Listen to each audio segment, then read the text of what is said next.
Guys, belakang ni rumah lawa gila. Owner nak lepaskan, siap sekali dengan perabot. Semua yang korang tengok, semua korang akan dapat. Jom kita tengok.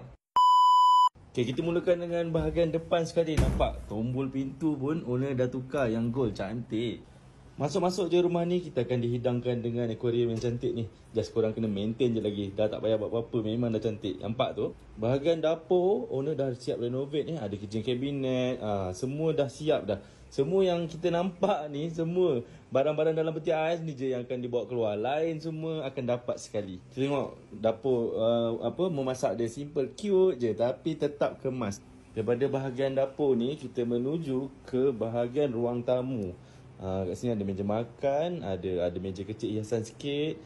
Sebelum pergi kerja tu boleh tengok cermin kat sini. Lepas tu tempat untuk tengok TV. Sofa ni adalah sofa yang boleh jadi sofa bed. Berbaloi. Ni korang tengok home theater ni, bagi sekali. Percuma tau home theater. Siap dengan speaker dah ada dekat situ. Jom kita layan view. Ada swimming pool tau. Kat situ je swimming pool.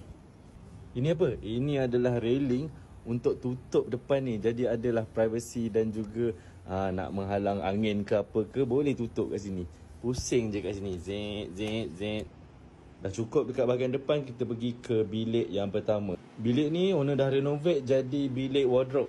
So baju-baju korang boleh letak sini. Kat sini ada satu kerusi klasik kat sini. Memang sangat-sangat cantik. Ini bilik air yang pertama dekat bahagian luar. Kemas je. Di sebelah bilik air tu ada surau guys. Nak semayang tenang je. Kalau ada tetamu datang, mak ayah ke, boleh tidur kat sini. Okay, ini dia last kali kita tunjuk master bedroom. Wah, nice. Kalau ada anak kecil sesuai sangat lah. Nampak dah ada changing diapers punya area dekat sini. Ada aircon dan juga toilet yang dah siap renovate. Apartment dia ada swimming pool lah. Ni kawasan swimming pool. Itu blok yang kita tengok tadi. Macam biasa, kalau korang berminat dengan rumah ni, korang bolehlah hubungi saya di DM ataupun klik link di bio. Assalamualaikum.